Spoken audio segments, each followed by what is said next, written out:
हाँ जी, तो मैं कह रहा था उसमें सब कुछ कर लिया अपना, आदर्श सहजी बन गया। अब जरा सी भी कहीं से अंदर की कंडीशनिंग बाहर आई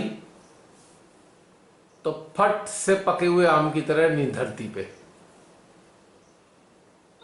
क्योंकि रेजिस्टेंस तो पैदा हुई नहीं, लड़ झगड़ के आती है रेजिस्टेंस अपने से, टप से नीचे गिर जाएंगे। और जब उठेंगे तो पता लगा भैया अब चक्र ये वाला साफ कर लो, वो वाली नाड़ी साफ कर लो, अब इसी में लगेंगे। यानी कि उन्होंने पूरा दिन अपना इसी चीज में बताया कि श्रीमाता जी ने जो जो कहा है बिल्कुल वैसे ही वैसा करता जाऊं मैं। मां के अनुसार मानसिक स्तर पे अपने आप को ट्रेन कर दिया, लेकिन कनेक्शन नहीं लगवाया। और सारा दिन इसी चीज की चिंता रही कि मां की जो बात कही है वो मिस ना हो जाए, मां के अनुसार ही आचरण करूं। गलती से ऐसा ना हो जाए कि मां ने जो नहीं कहा है वो मैंने गलती से कर दिया, तो आचरण बिल्कुल वैसे ही फिक्स कर लिया। ये था खाली ऊपर से अपनाई गई चीजें, अंदर स्थिति थी नहीं वैसी। मां की बातों पे सारा आचरण कर करके अपने आप को स्थापित कर लिया। तो ऐसे सहजी बहुत जल्दी से डाउन गिर जाते हैं, नीचे फटाक से गिर जाएंगे 1 मिनट में। और क्यों? भैया इस ग्रुप में सबसे पहले तो हमें कनेक्टेड ही किया जाता है हेडलेस संस्कार से। उसको वो बंदा अपने आप ही डिसिप्लिन हो जाता है, उसको कुछ बाहर से एफर्ट्स नहीं करने, अपने आप ही सब कुछ अभ्यास से। इतनी मजेदार है ना कि बड़ा इजी सब कुछ आता जाता है। कनेक्टिविटी आपको वही स्ट्रेंथ देती है। अब आपकी कंडीशनिंग आ रही है, आ रही कोई बात नहीं, आप उसमें कई बार फंस जाते हो, कई बार निकल जाते हो। और जब फंसते हो बाद में अपने आप को धिक्कारते हो, अपने आप को नीचा दिखाते हो, तूने ऐसा किया, तूने ऐसा किया, तूने। तो ये क्या फायदा होता है कि कनेक्टेड है, धिक्कार रहा है तो भी कनेक्टेड है ना, आनंद उठा रहा है तो भी कनेक्टेड है। दोनों ही कंडीशन में वो कनेक्टेड है। और कनेक्टेड होने का मतलब है मां की प्रेजेंस हर हाल में बनी हुई है। तो अगर वो अपने आप को धिक्कार रहा है तो वहां भी मां उसकी मदद कर रही है, और खोज अपने अंदर, और धिक्कार अपने आप को, यहां भी मां मदद कर रही है। उसको गलती ढूंढवाने में मदद कर रही है, उसकी कमियां कंडीशनिंग के कारण जो चीजें हैं उसके कारण ढूंढवाने में मदद कर रही है मां। और फिर वो अपने अंदर धारण कर रहा है, नहीं आगे से मैं ये नहीं करूंगा, उसमें भी सीमाता ही मदद कर रही है उसकी, अप्रत्यक्ष रूप में, क्योंकि कनेक्टेड है। यानी कि माँ जो होती है, आप सब माँ, आप माँ के स्टेटस में हैं। अब माँ क्या करती है, बच्चा गंदा संदा कीचड़ में सन के आएगा तो भी वो गले लगाएगी, और माँ बहुत अच्छा कार्य करके आएगा तो भी वो गले लगाएगी। माँ तो दोनों ही कंडीशन में गले लगाती है। डांटेगी जरूर कि तू गंदा हो गया, लेकिन गले बिना लगाए नहीं, डांट, गला लगाना नहीं छोड़ेगी वो। कान भी पकड़ेगी, 2 थप्पड़ भी लगाएगी, फिर भी गले लगाएगी। तो लाभ किस में है, माँ से दूर रहने में लाभ है कि कीचड़ में होके माँ के गले लगने में लाभ है बच्चे का। तो कीचड़ क्या हुआ, कीचड़ ये हुआ कि जो कंडीशनिंग में फंस गए तो कीचड़ में फंस गए। फिर माँ ने गले लगाया, फिर धुला धुलू के फिर तैयार कर दिया। अब अगले कुछ दिनों बाद फिर हम कीचड़ में फंस गए, माँ ने फिर धो दिया। और एक दूसरी कंडीशन है, एक बच्चा कहता है माँ से, हाँ हाँ मैं सब कर लूंगा अपने आप, मैं सब अपने आप कर लूंगा। माँ कहेगी बेटा नहला दूं, नहीं नहीं नहीं माँ अपने आप नहा लूंगा मैं तो। माँ कह रही बेटा खाना लगा दूं, नहीं नहीं माँ मैं बना लूंगा। माँ कह रही बेटा तेरे को कोई प्रॉब्लम है तो मैं तेरी मदद करूं, नहीं माँ मैं तो सब कर लूंगा। अब जो दूसरा बच्चा है वो बहुत सक्षम है, सक्षम बनने के चक्कर में पर माँ से तो दूर ही हो गया वो उसकी जगह एक थोड़ा सा शैतान नालायक बच्चा है जो कीचड़ में जाता रहता है, वो माँ के गले लगता है। आप इंटरेस्टिंग बात तो देखिए, तो बेनिफिट किसको मिला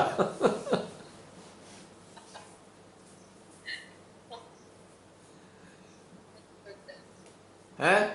एक बच्चा गिरता है, माँ कहती बेटा उठा दूं तेरे को, नहीं नहीं माँ मैं उठ जाऊंगा। एक बच्चा गिरता है कि हाँ माँ उठा दे, वो फट से हाथ बढ़ाता है, माँ उठा देती है। और माँ का प्रेम सबसे ज्यादा किस बच्चे के प्रति होता है? जो जो लुढ़कता गिरता है। पुढ़कता रहता है, जो लुढ़कता हाँ, पुढ़कता गिरता रहता है। है। हाँ।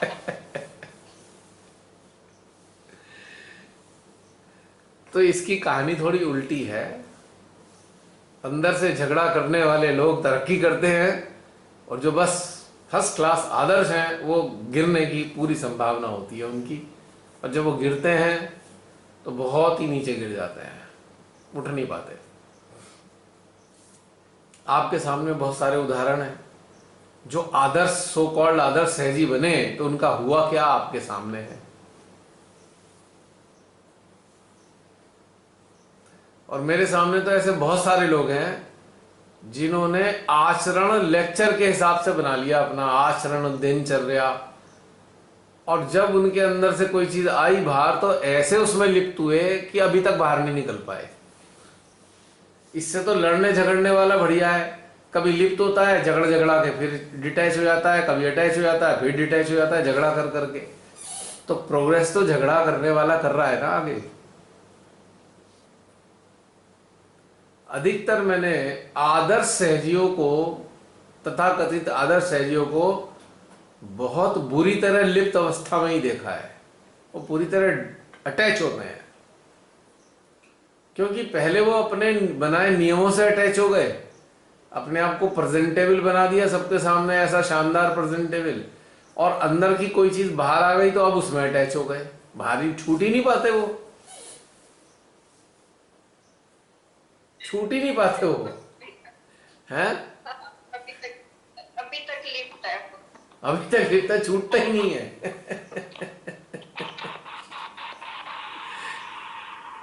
तो इसलिए ये चीज के लिए अपने आप को ज्यादा अफसोस नहीं करना चाहिए कि ठीक है भाई चलता रहेगा। बहुत सारी चीजें सामने आई हैं बहन जी।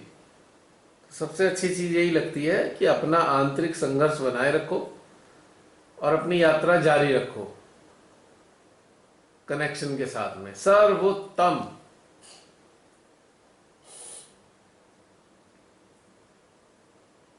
अब हालत क्या होगी पता लगेगा जी, 20 साल से सहजी हैं और घर में किसी के साथ समस्या आ गई, किसी बच्चे के साथ, किसी परिवार के सदस्य के साथ, अब वो इतनी बुरी तरह समस्या को दूर करने में ही लिप्त हो जाएंगे और चिंता में मरे जाएंगे। अब क्या होगा, अब बच्चा कैसे ठीक होगा, अब ये कैसे ठीक होगा, वो कैसे ठीक होगा। अरे इसी में ही फंस जाते हैं वो जो आदर्श टाइप के सहजी देखे मैंने। और वो समस्या को छोड़ ही नहीं पाते, उसी में चिपक के रह जाते हैं, मानो उनका ठेका है कि समस्या दूर करके ही मानेंगे, अपने बच्चे की, अपने घर के सदस्य की। छोड़ते नहीं, शिमाते ही पे ही नहीं छोड़ते ऐसे से जी। और जो लड़ने झगड़ने वाला है ना, वो तुरंत छोड़ देगा, अरे माँ आप देख लेना, हम तो ऐसे ही हैं गलती सलती करने वाले, तो आप संभाल लेना। वो सब फिर ऐसे छोड़ देते हैं, वो लिप्त नहीं होते। ये डिफरेंस है।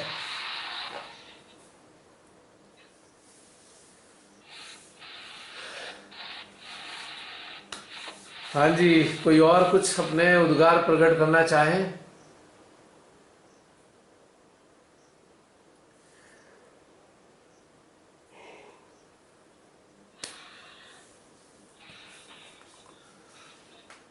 अभी कितने लोग रह गए?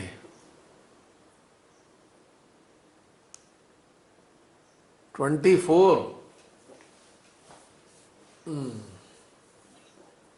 श्री विष्णु जी के 24 नाम, 24 सहजी।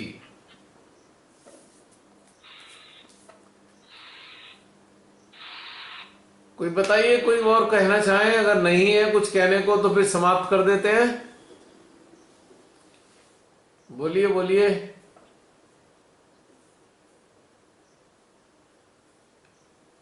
बहन जी समाप्त कर दें? ये एक प्रश्न है कि हम कनेक्टिविटी में जो रहती है। जैसे हमारी चित में जो सहजी रहते हैं उनके हम्म। साथ उनको में रहते, जैसे इस ग्रुप के लोग हैं अपनी तरफ में रहते हैं, आंखों के सामने करते हुए भी, यही कनेक्टिविटी है फिर क्या? क्या चीज, दोबारा बताइए, दोबारा बताइए। कनेक्टिविटी क्या है? तो जैसे हम सांप से आपकी अभ्यास करते हैं बहन जी, ऐसे ही कुछ आवाज ना, एक अ, मिनट, आवाज कुछ हिल हिल के आ आवाज रही नहीं आ थी, रही है, आवाज ठीक से नहीं आ रही बीच में थी। आ रही है, ये बीच किसी में पे हाँ जी। किसी का है स्पीकर ना, आवाज आ रही। अच्छा, हाँ बताइए अब। जैसे अरे, कनेक्टिविटी है ज्यादा से ज्यादा टाइम, ऐसे ही जो से चीज हमारे चित्र है टाइम ही रहते हैं। जो ग्रुप बना हुआ है वीआई हमेशा इसमें रहते हैं, हम कुछ भी करते हो क्योंकि एक्टिविटी होती है चित्त में रहना। कनेक्टिविटी या कलेक्टिविटी, आप सामूहिकता की बात कर रहे हैं या कनेक्शन की बात कर रहे हैं? आपकी आवाज कट क्यों रही है? कनेक्शन कनेक्शन की बात कर रहे आज की आपकी आवाज कट क्यों हैं। रही है? कनेक्शन भैया आप दोनों बताइए, ये कनेक्टिविटी कैसे, मतलब जो चित्त में रहती है वो कनेक्टिव होती है या कनेक्टिविटी में होती है नहीं, ऑल द टाइम जो रहते हैं? कलेक्टिव का रहने का मतलब है, अगर हम सामूहिक हैं, यहाँ में आवाज समझ में नहीं आ रही ना, तो सामूहिकता की बात करूंगा पहले मैं। सामूहिकता का मतलब क्या होता है? सामूहिकता का मतलब यह है कि सबसे पहली सामूहिकता का जो पहला एक वो होता है नियम, पहला लक्षण यह है कि हम मां के निराकार अस्तित्व से लगातार जुड़े रहें, पहला नियम। उसके बाद जो इस स्तर पे लोग हैं, जो शिमातई से कनेक्टेड हैं लोग, वो लोगों से हम कनेक्टेड रहें हार्ट लेवल पे, सेंट्रल हार्ट लेवल पे, सहस्त्रार लेवल पे। तीसरा जो कलेक्टिविटी है उसका एक नियम है, जो एलिमेंट्स हैं, तत्व हैं हमारे, आकाश, अग्नि, वायु, जल, इस प्रकार के जो पांचों तत्व हैं, हम उन तत्वों के साथ भी कनेक्टेड रहें। कनेक्टेड मतलब संपर्क में रहें। तो ये जो है हमारी एक कलेक्टिव बन जाती है, कलेक्टिव। ये सामूहिकता होती है हमारी, कि हम सबके साथ में कनेक्टेड हैं, जुड़े हुए हैं हम, ये कलेक्टिव है हमारी। अगर ये नहीं हो पा रहा है तो ये कहीं ना कहीं कलेक्टिव में, सामूहिकता में थोड़ी सी एक रुकावट है, कमी है। अगर कुछ भी नहीं हो पा रहा है, अगर ये हो पा रहा है कि हम माँ से कनेक्टेड हैं, कोई भी हमारे चित्त में नहीं है, लेकिन सिर्फ हमारे चित्त में श्री माता जी हैं, तो भी हम सामूहिक हैं, क्योंकि माँ से तो सभी जुड़े हैं अच्छे स्तर के लोग, तो वो सामूहिकता हमें भी प्राप्त हो रही है। तो सरल भाषा में हम ये कह सकते हैं कि अगर हम माँ आदि शक्ति के साथ निरंतर जुड़े रहते हैं तो हम सामूहिकता में होते हैं। ठीक है बहन जी? एलिमेंट से क्या मतलब है आपका, एलिमेंट से भी जुड़े रहने का? एलिमेंट से जुड़ने का मतलब यह है कि हम अगर ध्यानस्थ रहते हैं तो हमारी चेतना और चित्त में आकाश का ध्यान रहता है, अंतरिक्ष का ध्यान रहता है। ठीक है, हम बाहर निकलते हैं, हमें सुखद वायु का अनुभव होता है मान लो, तो हम वायु को भी अप्रिशिएट करते हैं, हम एक्नॉलेज करते हैं कि हाँ इतनी अच्छी वायु बह रही है। ठीक है, हम सूर्य को भी हम पसंद करते हैं, हम सूर्य को बड़ा अच्छा लगता है हमें, डूबता हुआ सूर्य, निकलता हुआ सूर्य, उसका प्रकाश, उसकी गर्माहट, हम हर चीज को एक्नॉलेज कर रहे होते हैं, ऑलमोस्ट डेली करते हैं। धरती माँ के साथ हम रहते हैं, हम चप्पलें उतार के घर में रहते हैं, हमें चप्पल पहनना अच्छा नहीं लगता घर में, मान लो हम एक्नॉलेज करते हैं कि धरती माँ है ये हमारे को प्रेम देती हैं, अपना हमको संभालती हैं, तो इन फीलिंग के साथ हम उनसे भी कनेक्टेड रहते हैं। जल है, जल का अपना आनंद है, जैसे वर्षा ऋतु आती है, वर्षा है, बरसात में हम बहुत आनंद लेते हैं, हम जल को एंजॉय करते हैं, हम नदी को एंजॉय करते हैं, हम सागर को एंजॉय करते हैं, या उसके साथ अपना संपर्क महसूस करते हैं, भले ही हम वहाँ ना हो लेकिन हम महसूस करते हैं। तो ये भी एक कलेक्टिव है सारी चीज़, एक्नॉलेज करना या उनके साथ जीना। प्रकृति के साथ जीने में, अगर हम प्रकृति के साथ जीते हैं ना, तो समझ लीजिए उसमें सारे एलिमेंट शामिल हो जाते हैं। प्रकृति में हर एलिमेंट शामिल है। If you have love for nature means you have love for all the elements. तो ये कनेक्टिविटी है एलिमेंट्स के साथ में, वो प्रकृति के साथ कनेक्टेड होने से वो पूरी हो जाती है। जैसे हम कह सकते हैं प्रकृति प्रेमी, तो वहां एलिमेंट कवर हो गए हैं। और इधर हम आदि शक्ति माँ के साथ जुड़े हैं, तो जागृत सहजियों की कलेक्टिविटी जो है वो भी हम उसमें शामिल हो गई है। मैं दोबारा रिपीट करूंगा, अगर हम माँ प्रकृति के साथ जुड़े रहते हैं, उनसे प्रेम करते हैं, तो हम पांचों तत्वों के साथ सामूहिक होते हैं। इधर हम शिमाताई के साथ अगर यदि हम जुड़ाव महसूस करते हैं, तो हम सारे गण देवताओं के साथ में और सारे जागृत सहजियों के साथ सामूहिक होते हैं। पॉइंट क्लियर हो गया बहन? और दोनों चीज बड़ी सरल है। आप सामने दिखाई क्यों नहीं दे रहे? नहीं, मेरा ऑन है, मैं दिख क्यों नहीं? तो ये बार बार दूसरी स्क्रीन कैसे आती रहती है? बार बार काली काली स्क्रीन आती रहती है। आप बात कर रहे हो फिर भी आपका गायब हो जाता है। इसका मतलब कोई और भी इसमें ना टच कर रहा है इसको, फोन को। अगर फोन को टच करोगे तो वो प्रेजेंट हो जाएगा। ये भैया वो ना लता दीदी का माइक ऑन है और पंखे की आवाज आ रही है ना, तो हवा के कारण वो माइक में वो आवाज आ रही है, इसके डिस्टर्बेंस। अच्छा अच्छा अच्छा, जसलीन उनका म्यूट कर दो। जसलीन सो गई क्या?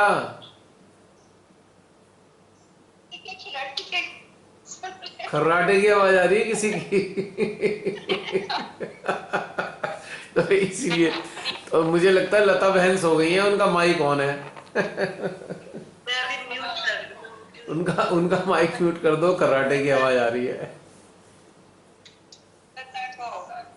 हाँ, तो मैं कहूँ बार बार आप गायब हो जाते हो, क्या चक्कर है? ये समझ में नहीं आ रहा था मुझे। तो बहन कलेक्टिव होने का कितना आसान हो गया ना। इधर माँ से जुड़े रहो, उधर प्रकृति से जुड़े रहो, सारे तत्व भी कलेक्टिव रहेंगे, सारे जागृत बच्चे कलेक्टिव रहेंगे आपके साथ में, सारे गण देवता कलेक्टिव रहेंगे। ये 5 एलिमेंट्स का आज पता चला माँ के साथ, और ये जो कलेक्टिविटी है इसके साथ तो जुड़े रहते हैं। हाँ, 5 एलिमेंट्स का बताकर आपने और भी अच्छा कर दिया भाई 5 एलिमेंट्स के बिना तो कलेक्टिव कंप्लीट ही नहीं होती ना। हो ही नहीं सकता ना, बहुत एक बार बहुत पहले बारे में बात की थी तब बताया। ये जो कोरम है, कोरम के 5 एलिमेंट्स के कोरम में तो आता ही है पूरा होना। अगर एलिमेंट एब्सेंट है तो आप कलेक्टिव हो ही नहीं। भीड़ इकट्ठी करना थोड़ी कलेक्टिव है, सेंटर में भीड़ इकट्ठी करके शामिल हो गए, दैट इज नॉट कलेक्टिव। आपको सूक्ष्म स्तर पे कलेक्टिव होना होगा, एनर्जी के लेवल पे। और इस कलेक्टिव में क्या कहना चाहिए, आदान प्रदान ऊर्जा का होता है।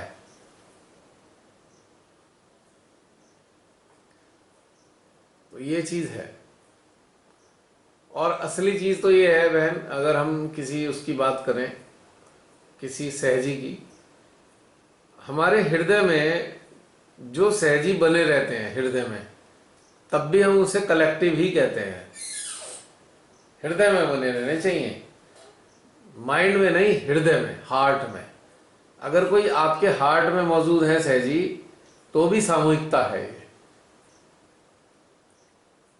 क्योंकि हार्ट तो सामूहिकता का सेंटर ही है। क्योंकि हर मानव हृदय में पूरे विश्व की सामूहिकता बसी रहती है, यदि समझें तो, माने तो, एहसास करें तो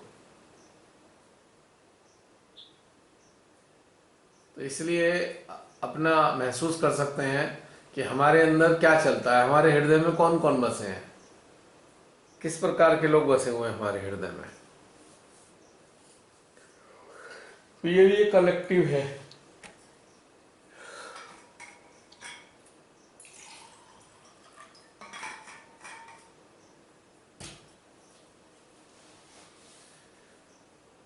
और बहन जी कुछ बताइए, कुछ और कहना चाहेंगे? ये जब कभी हृदय में दूसरे लोग, जो अच्छे लोग भी चित्त में रहते हैं कुछ लोग, तो उनको भी माँ का प्रेम मुझे लगता है मिलता ही रहता है हमारे थ्रू। वो तो आदान प्रदान होता ही अच्छे रहता है, अच्छे लोग। उसकी पहचान है। अगर आपके अंदर हृदय में जो लोग हैं सहजी और कनेक्टेड हैं तो आदान प्रदान होता रहेगा।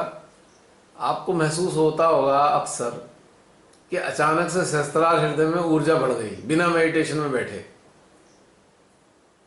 और कभी कभी सफोकेशन आ गया, घुटन सी आई, थोड़ी देर में फिर चली गई। तो ये आदान प्रदान चल रहा है, सबकी जो मनोदशाओं का आदान प्रदान हो रहा है। तो ये वेरिएशन हमारे सेंट्रल हार्ट में, अपने सहस्त्रार में महसूस कर सकते हैं हम। अकारण ही ऊर्जा बढ़ गई। तो ये आदान प्रदान की पहचान है कि हमारे अंदर सूक्ष्म अवस्था में आदान प्रदान ऊर्जा का हो रहा है, और वो प्रेम का ही आदान प्रदान भी हो रहा है साथ में, और ये सामूहिकता का भी आदान प्रदान हो रहा है कि एक दूसरे की ऊर्जाएं एक दूसरे को इंटरैक्ट कर रही हैं। ये तीनों ही चीजें घटित होती हैं ऐसी सामूहिकता में।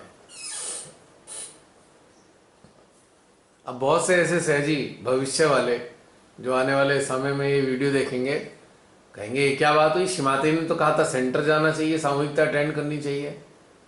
बिल्कुल कहा है शिमाताई ने, पर शिमाताई ने, मैं इस शिमाताई की बात को तो नहीं इंटरप्रिटेट कर सकता, पर शिमाताई की बात को समझकर तो उससे मुझे ये नतीजा निकलता है कि शिमाताई ने उस समय सामूहिकता सेंटर की अटेंड करने के लिए शायद इसलिए कहा होगा, इस स्तर की सामूहिकता में उन्नत हो सके हम। उस वक्त उसकी जरूरत थी। आज अगर वो सामूहिकता आपने ईमानदारी के साथ अटेंड की तो आप इस स्तर पे उन्नत हुए कि इस वाली सामूहिकता का मजा ले पा रहे हैं आप। अब ऐसी सामूहिकता में स्थित हो गए हैं तो ये तो बहुत ही बढ़िया चीज है। अब इसके आगे किसी सामूहिकता की आवश्यकता नहीं रहती है। अब देखिए ना, इस मेरी बात का प्रूव इस बात से हो जाएगा कि प्रारंभिक काल में शिमाताई ने उस सामूहिकता पे जोर दिया है, ठीक है। अब जिन्होंने सच्चे दिल से किया और पूरी ईमानदारी के साथ किया, वो सेंटर इसलिए नहीं गए कि हमें लोगों से मिलना है, वो सेंटर इसलिए नहीं गए कि हमें सेंटर खत्म होने के बाद गॉसिप में हिस्सा लेना है, वो सेंटर इसलिए नहीं गए कि सेंटर के बाद जो कढ़ाई चढ़ती है और कचौरी और पूरी बनती है उसका भोग करना है, वो सेंटर में इसलिए नहीं गए कि भैया अपनी प्रसाद लेना है, प्रसाद लेके कुछ भला करना है। वो सेंटर इसलिए नहीं गए कि हमारी निगेटिविटी खत्म हो जाए, कुछ माँ का प्रेम मिल जाए और हमारे घर परिवार अच्छा रहे। जो लोग इसलिए सेंटर नहीं गए, जो लोग केवल इसलिए सेंटर गए कि हम माँ से जुड़ेंगे और माँ के बच्चों के साथ जो उनकी ऊर्जा है, उनकी अंदर आत्मा है, उनकी जीवात्मा है, उनकी कुंडली है, उनके साथ कनेक्ट करेंगे, तो वो बच्चे इस भाव से जब गए थे तो आज वो बच्चे उन्नत हुए हुए हैं। आज उनके पास ये वाली कलेक्टिव की फैसिलिटी है। सब पे कलेक्टिविटी नहीं है, क्षमता ही नहीं है ऐसी कलेक्टिव को डेवलप करने की।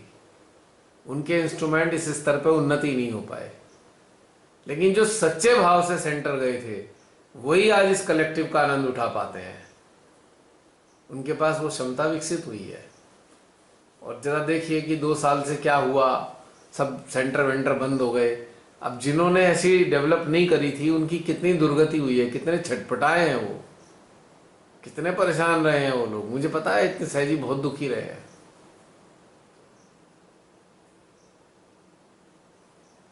यानी कि मैं कहूं कि अगर कोई भी किसी भी सांसारिक गर्ज के कारण अगर जो सेंटर गए हैं वो उन्नत नहीं हो पाए, जो इसीलिए सेंटर गए केवल कि हमें माँ आदि शक्ति से जुड़ना है, और जो माँ आदि शक्ति के बच्चे हैं उनके सहस्त्रार से जुड़ना है, वो आज की तारीख में उन्नत हुए हैं और आज इस प्रकार की सामूहिकता का आनंद उठा पा रहे होंगे पूरे विश्व में, खाली यही नहीं। तो हमारा रुख क्या रहा सेंटर जाने के प्रति, इस पे काउंट करता है कि आपको ये वाली कलेक्टिव की स्थिति प्राप्त हुई या नहीं। वो प्राथमिक अवस्था थी, उसके बाद की अवस्था है।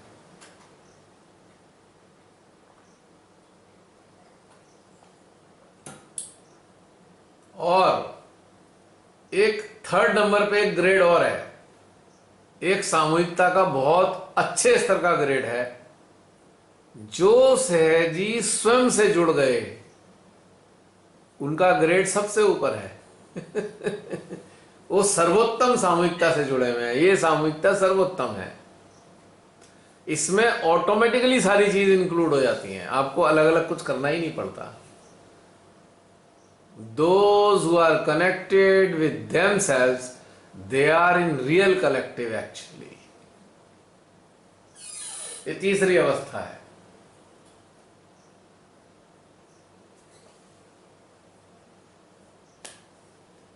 तो अपने अंदर सब झांक के देखेंगे हम अपने से जुड़े हैं या नहीं। अब कोई कहेगा अपने से तो हम भी जुड़े हैं, हमारे को ऊर्जा आती है, हमें चक्रों में अनुभव होता है, हमें ये होता है, हमारी नाड़ियों में ऊर्जा आती है। ना, ये मैटर ही नहीं है इसका।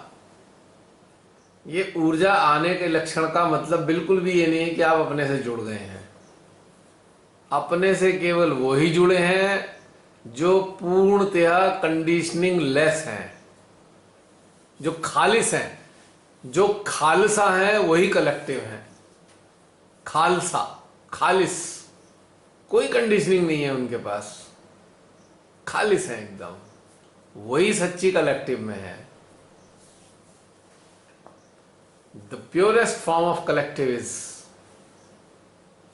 Collective with our own selves. जो अपने को रिकॉग्नाइज करने लगे हैं, अपने को रिकॉग्नाइज कर चुके हैं, वो सबसे सर्वोत्तम कलेक्टिव है। उन्हें बाहर की किसी कलेक्टिव की जरूरत नहीं है।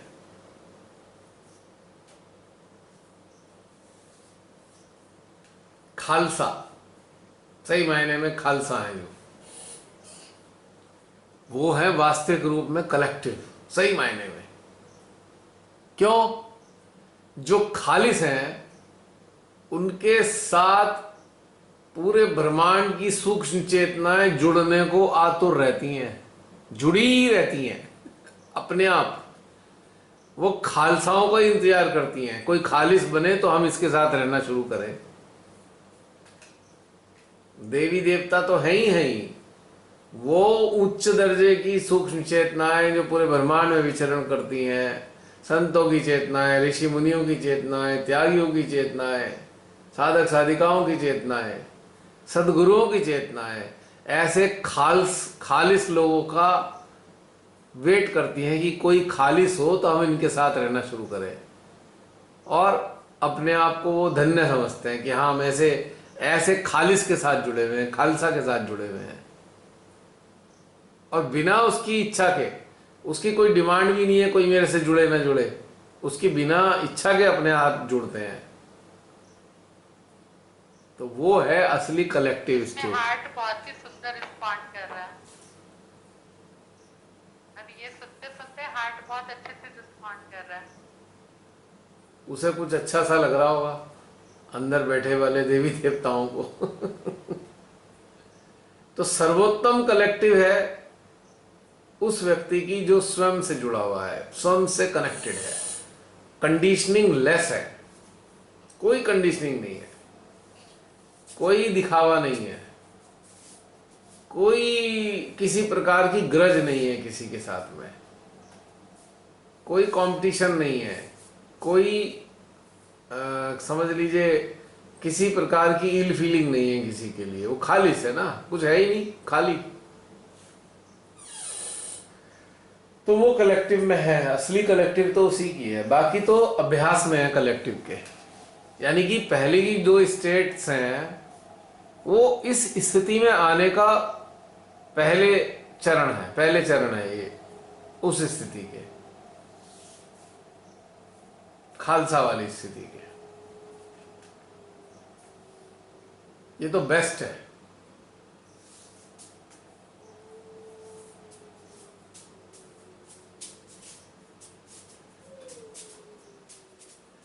और इसके ऊपर एक ग्रेड और है, इस खालसा के ऊपर भी एक ग्रेड है जो अपने देहाभास से मुक्त है। वो इससे भी ऊपर का ग्रेड हो गया। उसको ये एहसास ना हो कि वो शरीर में है कि शरीर से बाहर है, ये इससे भी ऊपर वाली स्थिति हो गई है। लेकिन ये इसके साथ मिली जुली है, इसे कहते हैं सब ब्रांच हो गई इसकी, है खालसा की। तो बहन जी इस तरीके से होता है। अब आप देख लीजिए, अपने अंदर झांक के हम सब देखें कि हम किस किस स्थिति में, तो हम जान जाएंगे हम कैसी कलेक्टिव का आनंद ले रहे हैं, कैटेगरी। आपको अंदर झांकने का भी अभ्यास शुरू ही रहता है। बात होती है तो अंदर झांकना शुरू कि ये चीज हमें है और ये हमारे से कैसे हो रही है।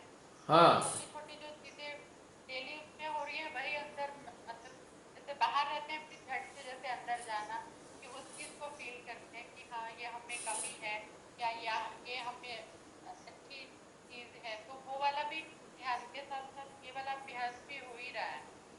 हाँ, तो वो तो पहली चीज है ही ना, क्योंकि अगर अपने यहाँ आंकलन नहीं करते रहेंगे तो समझ में कुछ नहीं आने का।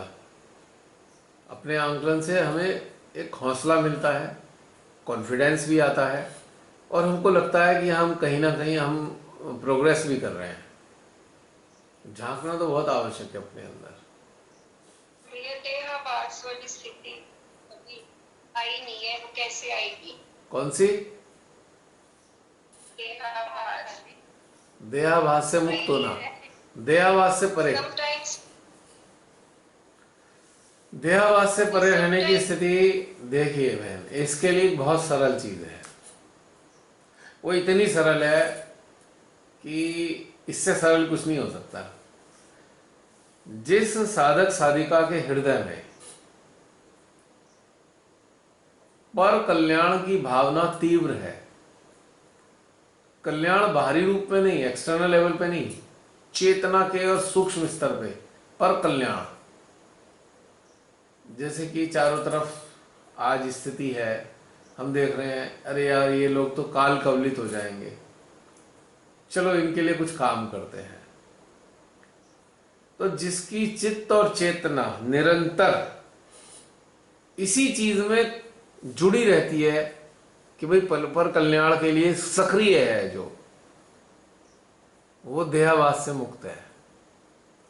देहाभास से मुक्त होने का मतलब स्वयं की और स्वयं के जो सराउंडिंग है उसके प्रति ज्यादा चिंता ना करना, बल्कि उससे परे जो चीजें हैं उसकी चिंता करना, उनके लिए रात दिन सोचना।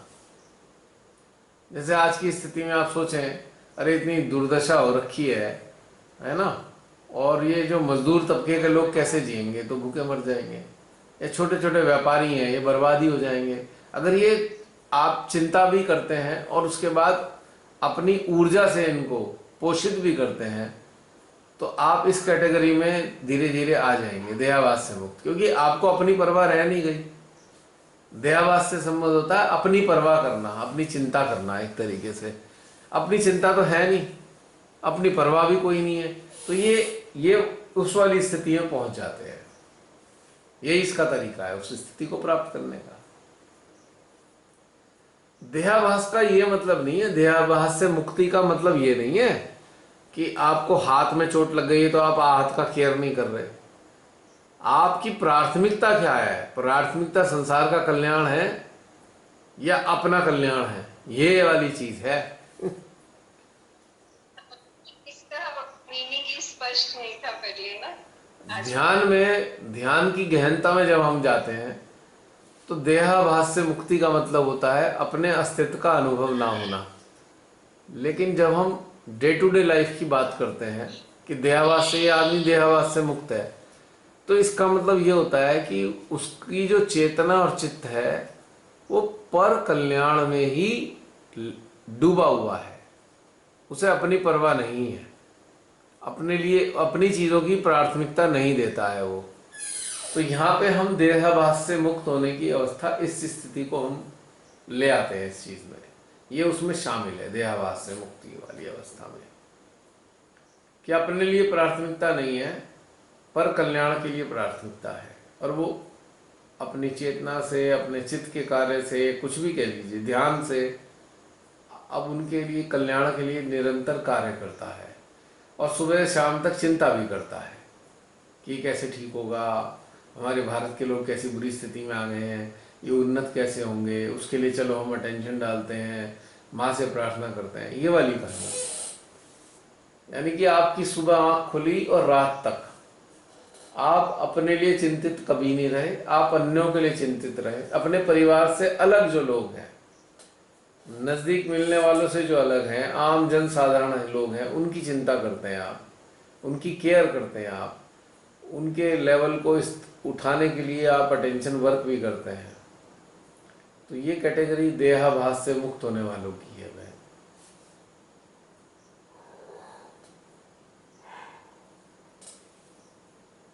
क्लियर हुआ बहन जी?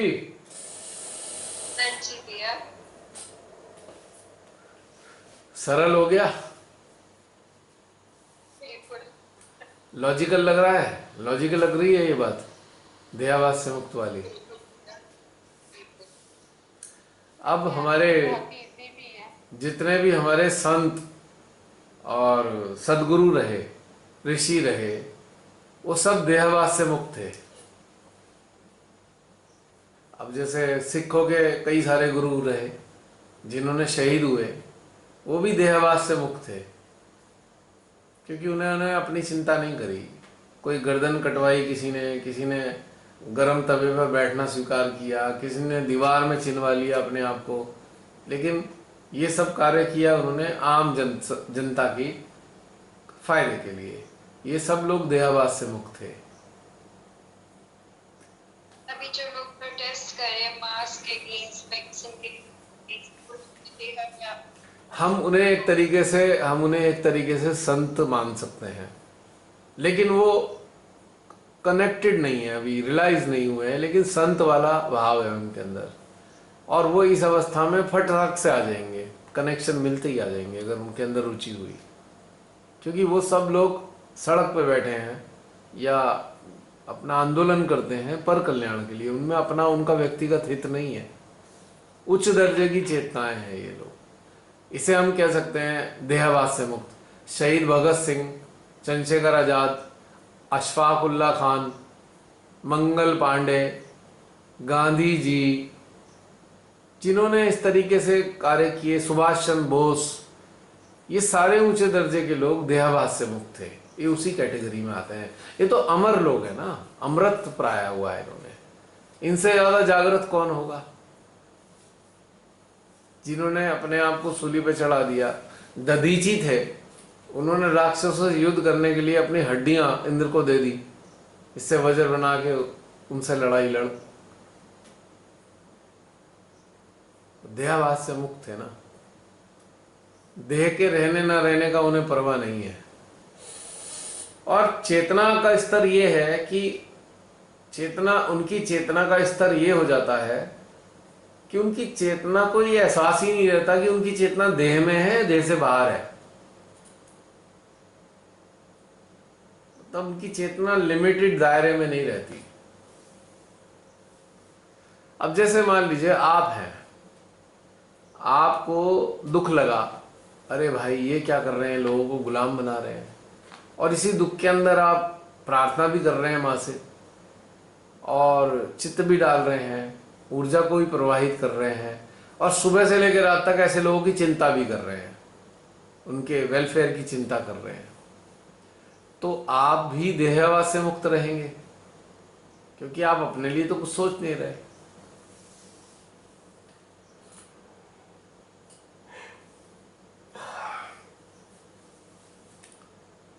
तो इसको ऐसे समझा जा सकता है।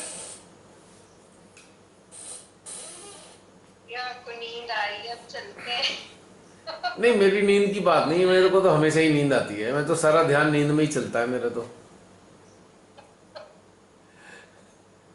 ये कौन सी स्थिति है भैया? पता नहीं ये मैं खुद से क्या बोलूं, खुद से क्या बोलूं मुझे खुद नहीं पता। हाँ, इतना कह सकता हूं, टॉप प्रायोरिटी है।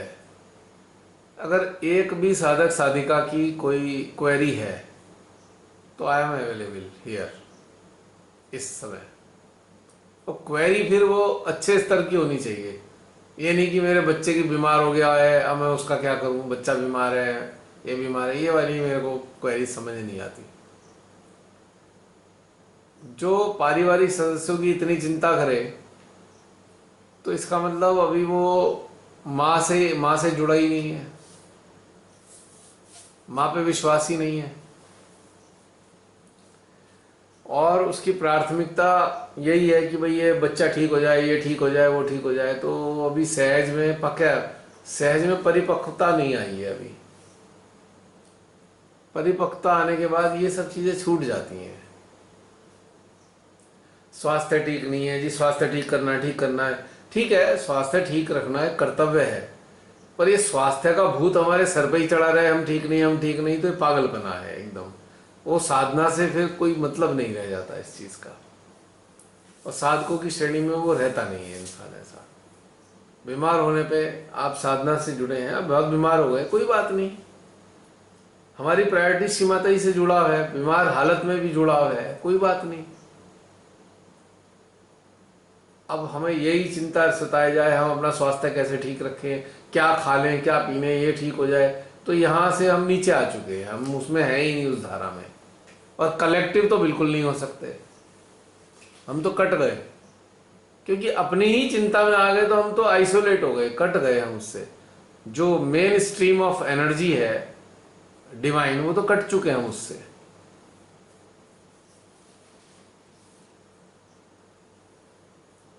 मतलब छोटी छोटी बातों में जो उलझ जाए ना, वो साधना की श्रेणी में नहीं आते। ठीक है, प्रारंभिक अवस्था में बहुत सारे लोग थे, अभी भी फोन आते रहते हैं, हमारे घर में ये दिक्कत है, हमारे घर में, वो एक अलग चीज है।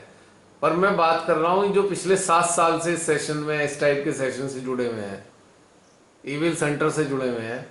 अगर हमारे इस वाले कलेक्टिव में अगर ये चिंता करने वाले लोग हो, तो मैं इस स्तर का काउंट नहीं कर सकता उन्हें, इस स्तर पे कि वो कलेक्टिव से जुड़े हुए, वो कलेक्टिव है ही नहीं। अच्छा, बहुत से ऐसे भी होते हैं अच्छी कलेक्टिव अटेंड कर रहे हैं, हमारे फायदा हो जाएगा, हमारा स्वास्थ्य ठीक रहेगा, हमारे घर ठीक चलेगा, हमारे बच्चे ठीक रहेंगे, ये लालच से जुड़ने वाले कलेक्टिव से भी वो सहजी नहीं है, वो सहजी की श्रेणी में नहीं आता है। आई एम सॉरी टू से। जो भी गर्ज से जुड़ा हुआ है, संसारिक स्तर की गर्ज से, मोह से, माया से, धन से, इसलिए कलेक्टिव से जुड़ता है, तो वो इस योग्य नहीं है। आई एम सॉरी टू से। हाँ, प्रारंभिक अवस्था में जो है, शुरू में हम सीमातई से जुड़े थे, पहले आए थे, संसारिक जीवन जीते थे, माँ ने जोड़ा, उस वक्त हमारे अंदर इस प्रकार की प्रवृत्तियां थी, हमारा घर परिवार ठीक रहे, हमारा स्वास्थ्य ठीक रहे, धन धन्य संपन्न रहे, तो ठीक है, चलता है। लेकिन इतने साल के बाद में, और वो भी इस प्रकार की कलेक्टिव से जुड़ने के बाद में, तो फिर वो वहां पे है नहीं, है ही नहीं, वहां पे कलेक्टिव का हिस्सा ही नहीं है। भले ही वो नाम है उनका, भी हमारे इस कलेक्टिव में नाम है, पर actually they are not present in collective. Collective में वही हैं जो अपने से हटे हुए हैं, अपनी सराउंडिंग से हटे हुए हैं, अपनी चिंता से परे हैं, अपने परिवार की चिंता से परे हैं, वही कलेक्टिव है एक्चुअली। मैं क्षमा चाहूंगा, हो सकता है बहुत से लोगों को ये बात अच्छी न लगे आने वाले समय में सुनने वालों को, पर ये सत्य है।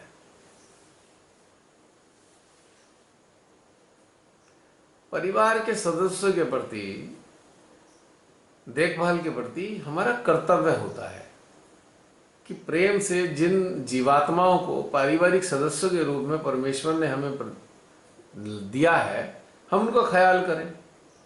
ओके, अब लेकिन पता लगा है कि हम सहयोग में आए इसलिए कि परिवार ठीक रहे, स्वास्थ्य ठीक रहे, धन, तो वो बेकार ही हो गया मामला।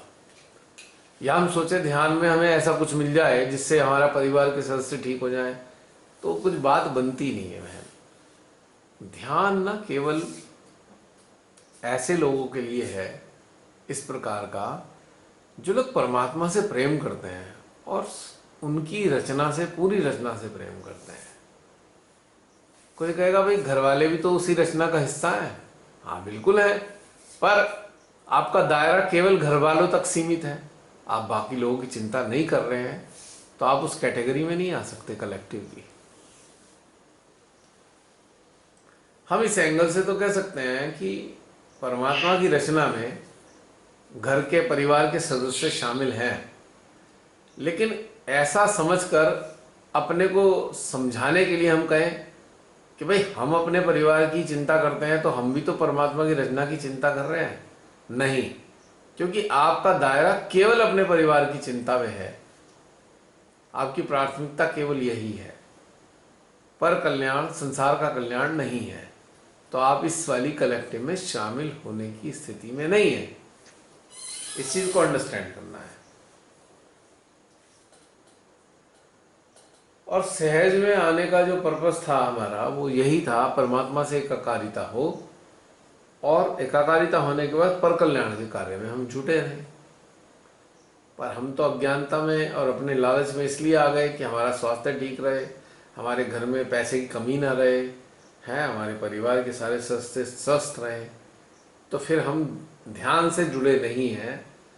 हम एक प्रकार का एक सौदा कर रहे हैं, सौदा कि चलो भगवान जी देखो ऐसा है, मैं ध्यान करूंगा, मेरा परिवार ठीक रखना। हमने तो एक शर्त, एक सौदा कर लिया है, एक बिजनेस हो गया हमारा ये। जैसे उन्होंने कहा था ना सुभाष चंद्र बोस ने, तुम मुझे खून दो मैं तुम्हें आज़ादी दूंगा। तो हम भगवान जी से कह रहे हैं, भगवान जी देखो मैं तुम्हारे ध्यान में जा रहा हूँ, मेरा ख्याल रखना हर तरीके से, परिवार पैसे वैसे सब ठीक रहने चाहिए। तो ये तो कंडीशन हो गई ना। और जो राइज करता है इंसान वो होता है अनकंडीशनल, ईश्वर से कोई कंडीशन नहीं रखता जो। तो ये थी बात बहन जी। आशा करता हूं प्रयास किया है सरल भाषा में, सरल तरीके से बताने का। कोई कॉम्प्लिकेशन तो नहीं रहा बहन इसमें बताने में? नहीं नहीं भैया, बिल्कुल सीधी दिल में उतर गई। इस सारी बात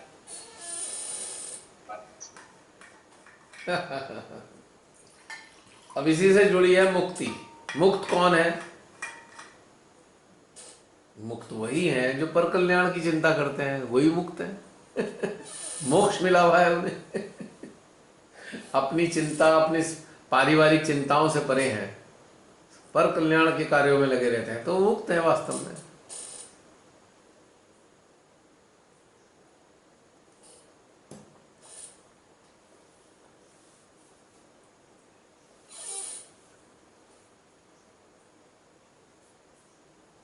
भैया तो सोच भी ऐसी हो गई है, मैं अपनी बात करती हूँ, ऐसे लगता है कि परिवार तो अपने आप चल रहा है, अगर जब हम नहीं होंगे तब भी चलना है। तो ऐसे लोग जिनको माँ का प्रेम नहीं मिला, उनको तक एग्जैक्टली जितना भी हमसे हो सकते हम करते रहे, बिल्कुल सही, एरिया वाइज, सिटी वाइज ऐसा करते हैं। बिल्कुल इस तरह से सोच बन गई है इसकी का। एक बार ध्यान में बात चल रही थी ना, वो ये था, जो जैसे टावर होते हैं ना, मोबाइल के टावर, वो सिग्नल भेजते रहते हैं कम्युनिकेशन के लिए। तो एक सच्चा जो साधक होता है ना, वो भी एक मोबाइल का टावर ही है, जो पूरे संसार को प्रेम के सिग्नल भेजता है।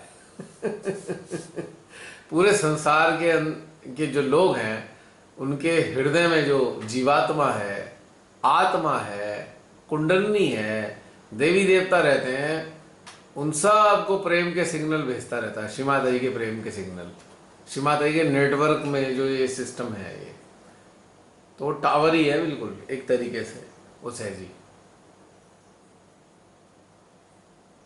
The tower of love, tower of prem, pure love, tower of mother's love.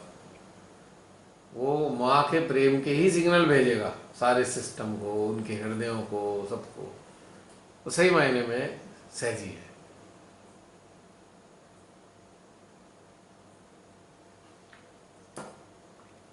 मेरे को कई बार फ़ोन आते रहते हैं। अभी एक बहन का फ़ोन आ रहा है, मैं उनसे बात नहीं कर पाया। जब भी उनका फ़ोन आए, कई मैं गाड़ी ड्राइव कर रहा हूँ, जब भी उनका फ़ोन आए, मैं मेरे सामने कोई ऑफिस में बैठा हो, जब भी मेरा फ़ोन आए मैं किसी मीटिंग में हूँ। और उनके फ़ोन इतने आए 3 दिन में, उन्होंने सुबह शाम दोपहर, सुबह शाम दोपहर, 3-3 4-4, भैया खाली हो गए, भैया खाली हो गए। मैं कहा बहन ऐसा है, जैसे ही मैं खाली हूँगा, जैसे ही मुझे लगेगा मैं आपसे बात कर लूँगा। नहीं नहीं, वो ना मेरे बेटे को प्रॉब्लम है। अरे यार प्रॉब्लम है तो वो ये है वो है बीमारी। मैंने कहा बहन देखो, मैं डॉक्टर नहीं हूँ, और सहयोग में ऐसा कोई चमत्कार नहीं है, सहयोग में ऐसा कोई चमत्कार नहीं है अचानक से सब चीज़ बढ़िया स्वास्थ्य हो जाए। तो मेडिटेशन के अलावा कोई रास्ता नहीं है। लेकिन फिर भी जैसे ही मैं फ्री होता हूँ मैं बात करूँगा, पर मैं कर नहीं पाया। मैं इतना 3 दिन से इतना व्यस्त मैं बता नहीं सकता आपको, एक के बाद एक दूसरी व्यवस्था। तो वो बहन भी, अंत में मैंने उनसे यही कहा, मैं थक गया। मैंने उनका हर आधे 1 घंटे 1.5 घंटे में फ़ोन आ जाए, भैया खाली हो गए। मैं कहा बहन मैं खाली होते ही बात करूँगा आपसे। तो उनको इतना लग रहा था कि उनका बेटा, बस मैं बेटे की बात करूँ और मैं कोई ऐसी चीज़ बता दूँ बेटा फट से सही हो जाए। यार इससे चमत्कार नहीं है ठीक करने के लिए। तो मैंने फिर उनसे बहन से कहा, मैंने कहा बहन जी कुछ श्री माता जी पे भी छोड़ दीजिए, कुछ थोड़ा छोड़ दीजिए, विश्वास कीजिए कि हाँ जो होगा माँ ठीक ही करेंगी, और जो मैं बात करूँगा जैसे समझ में आएगा मैं बता दूंगा एटलीस्ट। लेकिन मैंने उनसे कहा मैं डॉक्टर नहीं हूँ, मैं आपको कोई ऐसी चीज़ नहीं बता सकता कि बच्चे को कोई ऐसी ट्रीटमेंट बता दूँ वो ठीक हो जाए फटाक से। और सहज की ट्रीटमेंट मुझे आती नहीं है। कभी कोई वो सोचते हो कोई सहज का कोई तरीका बता दूँ बच्चा ठीक हो जाए, मुझे आती भी नहीं और मेरी रुचि भी नहीं।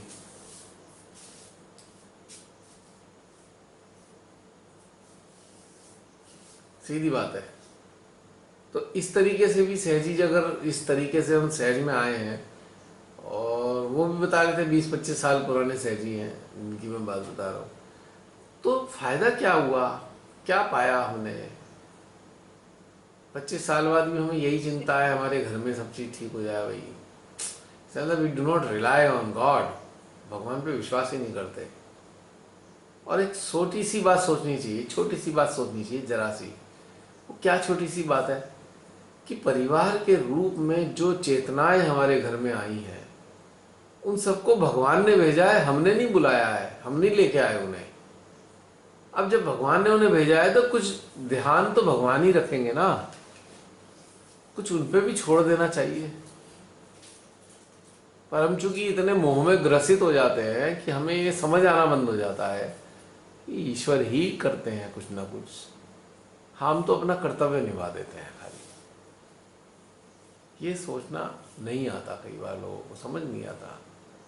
एक तरफ हम माँ आदिशक्ति का जयकारा लगाते हैं, बोलो आदिशक्ति माता जी श्री निर्मला देवी की जय, और वो हमारे घर में मौजूद हैं।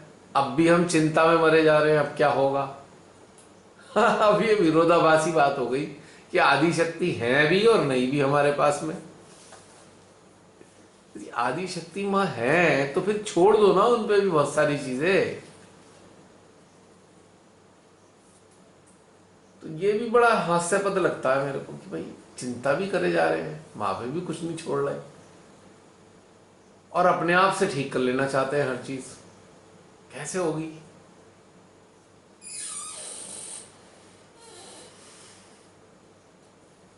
अब कोई भी लोग टेक्निक से ठीक क्यों नहीं होते, केवल टेक्निक से। हाँ, शिमाते से जुड़ जाते हैं तो ठीक हो जाते हैं, अक्सर मैंने देखा है। टेक्निक टेक्निक टेक्निक, ये कर लें वो कर लें ये कर लें, ठीक नहीं होने के। उसका कारण है, जब आप शिमाते से एकाकार हो गए तो भाई कौन सी ऐसी माँ है जो अपने बच्चे को ठीक नहीं करती? संसारी माँ भी ठीक कर लेती है। बीमार होगा बच्चा, जैसे तैसे भाग भूग करके इससे पूछ उससे पूछ, उसका इलाज करा, उसे खाना खिला, सब कुछ कर लेती है अपने बच्चे को ठीक। तो ये जो माँ है हमारी, ये ठीक नहीं करेंगी क्या? तो हमें तो सिंपल सा काम करना है। जो बच्चा बहुत बीमार है, घर के सदस्य बीमार है भाई, उनको ईश्वर से जोड़ो, माँ से जोड़ो। जब माँ से जोड़ेंगे तो माँ अपने आप चिंता करेंगी उनकी। हमारे करने से क्या हो जाएगा? बिना जुड़े क्या होगा? कुछ भी नहीं कल्याण होगा हमारा।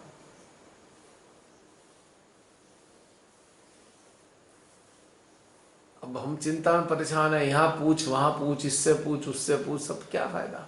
घर में बैठी है जगत जननी, और इधर उधर हम धक्के खा रहे हैं पूछ पूछ के।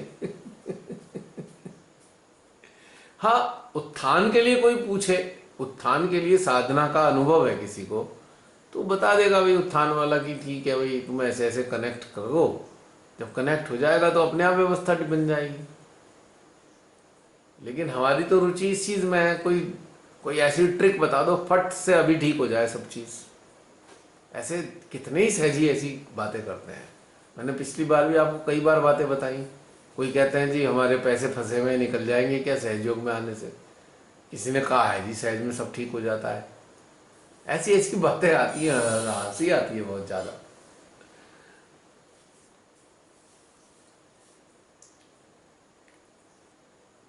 तो अभी हमारे ईविल सेंटर में भी हमारी एक दो बहनें जो है डाल देती हैं बंधन लगा दो।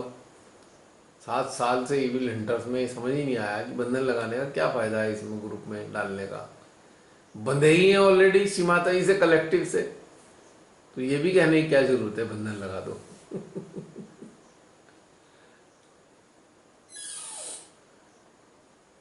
मतलब एक ऐसा हो गया ना, जैसे सहयोग अगर सीमाताई ना हुई, कोई जुगाड़ हो गया, वह हर चीज का जुगाड़ यही मिल जाएगा। बस सारी चीज कर लेंगे पर कनेक्टेड नहीं रहना है। सीमाती सारी ट्रिक आजमाएंगे पर कनेक्टेड रहने के लिए अभ्यास नहीं बनाएंगे, तो कैसे होगा काम?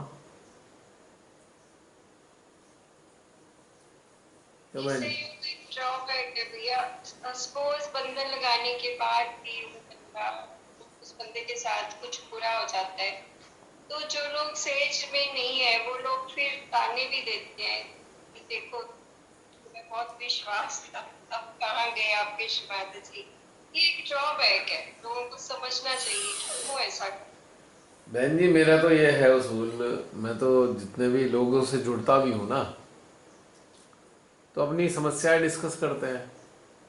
तो मैं उनसे एक बात कहता हूँ, भाई देखो, अगर आप ईश्वर से निस्वार्थ प्रेम करते हो तो आप ध्यान में आओ, वरना रहने दो, मत आओ ध्यान में, कोई फायदा नहीं है।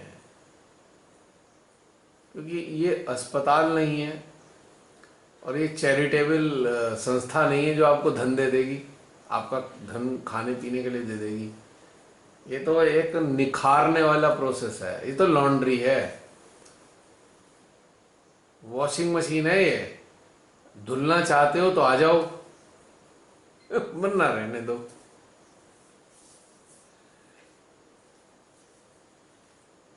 और केवल आत्मा को जागृत करने की सोचते हो कि मेरी आत्मा जागृत हो जाए तो भी आ जाओ, और शुद्ध इच्छा है मोक्ष पाने की तो भी आ जाओ। पर ये संसार की चीजें ठीक ठाक करने के लिए बिल्कुल मत आओ। स्वास्थ्य ठीक हो जाएगा, परिवार ठीक हो जाएगा, पैसे आ जाएंगे, इसके लिए मत आओ, डोंट कम। तो हो गया पहले वाली, ये पहले बहुत सारे प्रोपोगेशन हो गए, ये बीमारी दूर हो जाएंगी, भूत प्रेत भाग जाएंगे, हो गया। वो गया पीरियड उसका। आज तो पीरियड है निखरने का। अब जो समय आ रहा है इन बातों के लिए समय ही नहीं है अब किसी के पास भी। न देवी देवताओं पे समय है और न साधक साधिकाओं पे समय है वेस्ट करने के लिए। कोरोना के नौटंकी ने आकर बता दिया है कि समय नहीं बचा है। पूरे जगत को बताने के लिए घटनाक्रम हुआ है कि जागरूक इंसान समझ लें कि समय बचा नहीं है मानव पे अपने उत्थान के लिए। तो जितना भी समय बचा हुआ है उसका उपयोग करो, अपने आप को ऊपर उठाओ, इस चक्कर में पड़ो ही मत। ये सत्य है बहन जी।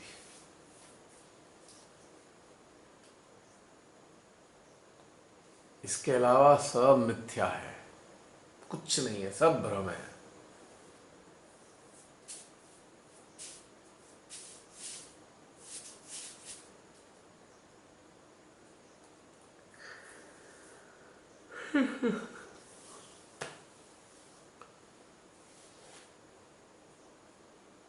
हमारी जो जिंदगी है वो जिंदगी परमात्मा के अधीन है, लेकिन कर्तव्य वो हमारे अधीन है। कर्तव्य परमात्मा के अधीन नहीं है, वो हमारे अधीन है। तो अब मैंने देखा है बहुत सारे लोग, हमारे साधक साधिका बहुत से, अपने कर्तव्य तो उनके हाथ में दे देते हैं। तो भाई कर्तव्य तुम करो भगवान जी, हमारे कर्तव्य भी तुम्हें करने पड़ेंगे।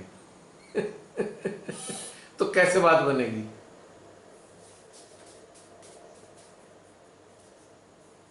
आप परिणाम उनको दो ना, जो कर रहे हो उसके परिणाम उनको सौंपते जाओ, पर कर्तव्य खुद करो। हमारे ज्ञानी महान ज्ञानी लोग परिणाम तो अपने हाथ में ले लेते हैं और कर्तव्य भगवान जी को देते हैं, तुम कर्तव्य निभाओ, हमारे हिसाब से परिणाम दे दो। तो ये गड़बड़ होती है।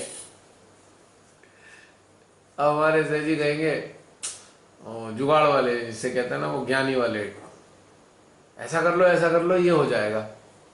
परिणाम हमारे, परिणाम जो है हमारे उसके अधीन कर लिया हमने अपने हिसाब से, परिणाम अपने हिसाब से चाहते हैं हम। भगवान को ड्यूटी पे लगा दिया, भगवान जी को, भगवान जी तुम हमारी ड्यूटी निभाओ, हमें तो यही वाला परिणाम चाहिए, हमें तो यही परिणाम दो। भगवान जी मैं 2 घंटे ध्यान करता हूं, देख लो, अब मेरी वाली बात पूरी कर देना।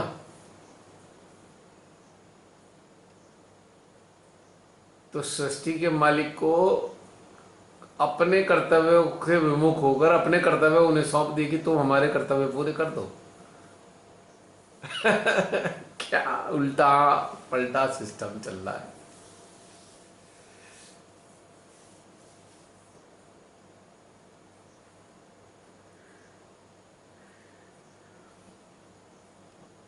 जैसा ये दिखता रहा है ना, प्राचीन काल में जो स्टोरियां पढ़ी और फिक्शन, जो रिलीजियस फिक्शन वाली मूवीज बनाई जिसमें रामायण और ये थी, उनमें जो चमत्कारिक वाली चीज़ें दिखाई गई, चमत्कार हो गया, तो उसी का प्रिंट हमारे दिमाग में बैठ गया। तो जब हम ध्यान में आते हैं तो उसी प्रिंट के इम्प्रेशन के साथ होते हैं। हम सोचते हैं बस अब ध्यान में आ गए हैं, अब सारा कल्याण हमारा हो जाएगा, चहुमुखी विकास करेंगे और सब चीज़ ठीक होने लगेंगी। बस यही मामला गड़बड़ है। ये भी पुरानी कंडीशनिंग के कारण हमारी ऐसी धारणा बनी हुई है, सोचे हो गई है हमारी।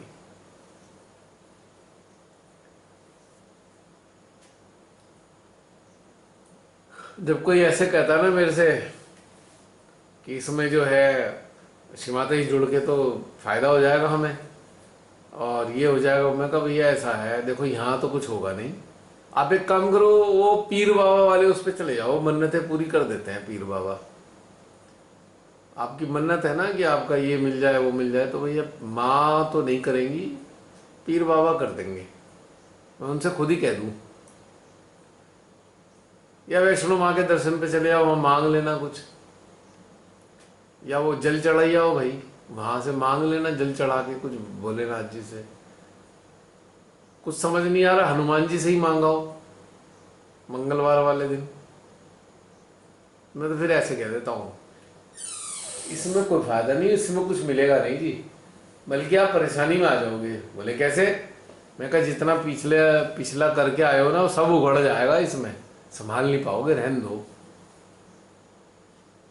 क्योंकि सारे कर्मों का एंड होना है इसी इसी जन्म में, एक के बाद एक मुसीबत आएगी। और जो इस स्थिति ये सोच के आया है कि यहाँ आने के बाद सब ठीक हो जाएगा, यहाँ तो सारा उल्टा ही होना है। पहले तो कुछ साल तो उल्टा ही होगा, सब कुछ उल्टा। जिस काम में फंसाओगे वही बेकार हो जाएगा, एक के बाद दूसरी समस्या, दूसरे के बाद तीसरी समस्या, बड़ी तेजी से आएंगी। तो भाई तुम तो झेल नहीं पाओगे, तो जाओ वहाँ चले जाओ, मेहंदीपुर बालाजी के यहाँ चले जाओ, वो समस्या दूर कर देंगे तुम्हारी सारी, दर्शन करे आओ। तो मैं तो उनसे ऐसे कह देता हूँ यहाँ इच्छाओं की पूर्ति नहीं होती है, यहाँ तो इच्छाएं जीरो हो जाती हैं। पूर्ति करनी हो तो मन्नत वाले बाबा जी और बन्नत वाले देवी देवताओं के पास जाओ, जो प्रसिद्ध है मन्नत पूरा करने के लिए।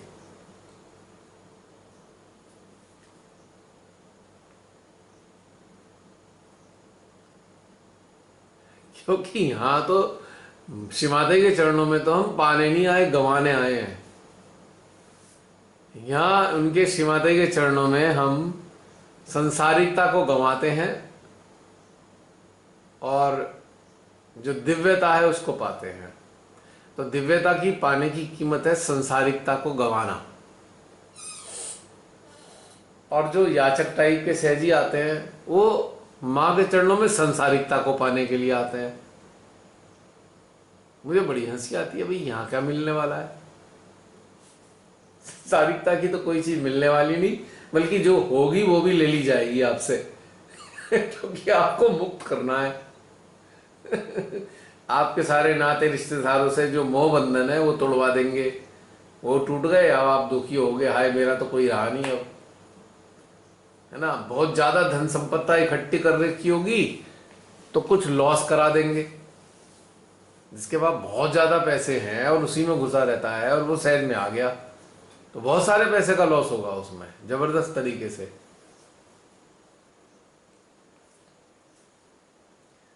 और आप बहुत ज्यादा स्वास्थ्य के लिए इतने ज्यादा चिंतित रहते हो, कॉन्शियस रहते हो, 2-4 बीमारियां और लग जाएंगी। वो बात अलग है कि लंबे समय में जाके ठीक होंगी, लेकिन लग जाएंगी क्योंकि वो पीछे से जो लेके आ रहे हैं वो फाइल खुल गई उन बीमारियों की इस जीवन में। अब उन्हें फाइल खुलेगी तो फिर डॉक्टर आएगा, डॉक्टर उसे देखेगा भी क्या प्रॉब्लम पीछे से लेके आ रहे हो, चलो मैं इसे ठीक करूं। वो जो डॉक्टर होंगे डिवाइन, वो फिर हमारे को अंदर से ठीक करेंगे निकाल के। होगा लेकिन बहुत लंबा चक्कर है। तो यहाँ तो ऐसी स्थिति है, बीमारी का इलाज बीमार करके किया जाता है एक बीमारी लेके आया कोई शरीर की, 4 और लग जाएंगी, उसके बाद इलाज होगा। तो उतना उसमें पेशेंस होगा नहीं 4 बीमारियों को झेलने का। तो ये होता है चक्कर। अरे भाई आप सभी सहजी जो आने वाले समय में इसे देख रहे हैं 4 महीने 5 महीने बाद, आप सब इस बात को समझिए, जो अभी बोला है मैंने वो सत्य है सारी बातें। किसी लालच में मत पड़ के आइए श्री माता की चरणों में, बिना लालच के आइए, माँ के प्रेम के साथ जुड़ने के लिए आइए, उनसे अभिभूत होके आइए, अपनी चेतना को उन्नत करने के लिए आइए, अपनी आत्मा को जागृत करने के लिए आइए और अपने जीवन को सही मायने में सार्थक बनाने के लिए आइए। ये स्थान इतना बड़ा तीर्थ है, इससे बड़ा कोई तीर्थ नहीं श्री माता के चरणों में आने से। यहाँ आप बिल्कुल संतुलित हो जाएंगे। अब ये लोभ मोह जिसने भी बता दिया है बीमारी ठीक हो जाएगी, धन मिल जाएगा, ये सब छोड़ो, इसकी तरफ से ध्यान हटाओ। जो मिलना होगा मिल जाएगा, ठीक होना होगा हो जाएगा, पर साधना में उतरो, अपनी आत्मा को पहचानो, अपनी चेतना को जानो, उसको उन्नत करो और अपने आंतरिक विकारों को समाप्त करने के लिए कार्य करो। पर कल्याण के कार्यों में लिप्त रहो, तब जाकर अच्छा होना है निश्चित रूप से। और आप लोग जो मेरी ये बातें सुन रहे हैं, हो सकता है आप में से कुछ लोगों को बहुत सारी चीज़ें ठीक ना लगी हो। कोई बात नहीं, मेरे अपने व्यूज़ समझकर इनको छोड़ देना, बुरा भला मानने की कोई पॉइंट नहीं है, क्योंकि मेरे अपने अनुभव और व्यूज़ हैं मेरे, और वो ला देने के लिए नहीं है, केवल शेयरिंग है। तो 4 महीने बाद, 4.5 महीने बाद वाले जो आप दर्शक हैं, उनको बस केवल इतना ही कहना है कि अगर परमात्मा से जुड़ना चाहते हैं तो ही आंतरिक रूप से उन्नत होंगे, अन्यथा नहीं होंगे। बस इसे गांठ बांध लीजिए। तो बहन ये था, चलो मैंने कहा आने वाले 4 महीने बाद वालों से भी कुछ बात कर लूँ थोड़ी सी।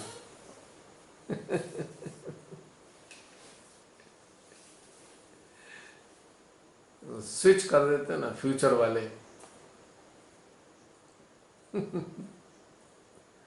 और बताइए बहन जी, बहुत सारी बातें बोल दी मैंने। हमें से बहुत से लोग तो कहा करते होंगे अक्सर कि भाई ये सहजी ही बोलता रहता है, इतना बोलता है, इतना बोलता है, अब मैं क्या करूं? जब प्रश्न आएंगे तो उत्तर भी देना पड़ेगा, या अंदर से कोई प्रवाह आएगा सबके लिए तो वो भी बताना पड़ेगा। यही मजबूरी है। वरना सीमाता ही मेरे से कहेंगी भाई गलत किया है, ये चीटिंग है, मैं भीतर से दे रही हूँ और अपने अंदर लेके बैठ गया है, बता ही नहीं रहा आगे। और मैं चीटिंग तो मैं नहीं कर सकता, मैं तो संसारिक स्तर पे चीटिंग नहीं करता, तो आंतरिक रूप से कैसे चीटिंग कर सकता हूँ? देते हैं तभी तो वो बढ़ता जाता है। हैं? ये आप देते हैं, आगे बांट रहे हैं, तभी तो दे रहे हैं, लगातार दे रहे हैं, बढ़ता जा रहा है। बिल्कुल, जैसे कि घर में एक ओवरहेड टैंक होता है वाटर सप्लाई का, यदि उसका पानी इस्तेमाल ना किया जाए तो ताज़ा पानी आता ही नहीं। पानी निकलेगा तो दूसरा भरेगा, अब निकलेगा ही नहीं तो भरेगा कैसे? तो इसलिए जो भी भीतर से आता है वो आगे बांटना ही पड़ेगा, वरना एक दिन बंद हो जाएगा। और जिस दिन ये बंद हो जाएगा, मान लो ये बंद हो गया, आ नहीं रहा या कुछ देना नहीं है, तो उस दिन आपके कर्तव्य पूरे होने में बाधा आने लगेगी, आप यंत्र नहीं रहेंगे, फिर आखिर करेंगे भी क्या? अब यहाँ आकर तो ऐसे हो गए कि किसी चीज के करने लायक तो बचे नहीं। अगर यंत्र भी नहीं रहे फिर तो कहानी खराब हो जाएगी पूरी, फिर जिएंगे कैसे आगे? यहाँ आने के बाद संसार में वापसी तो है नहीं, यहाँ रहे नहीं और संसार में वापस जा ही नहीं पाए, तो कहाँ फंस गए? फिर तो फंस गए ना, बीच में लटक गए।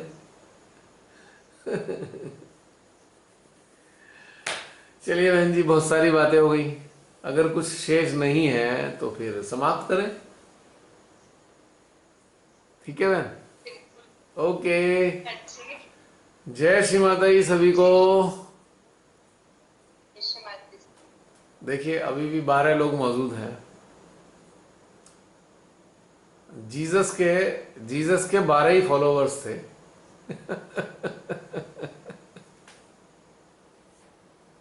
टाइम भी देखा, 2:30 हो गए। हैं? मैंने टाइम अब देखा, 2:30 हो गए। वही तो कह रहा हूँ, धीरे धीरे कम हो जाते हैं ना। ओके बहन जी, जय श्री माता जी। जय श्री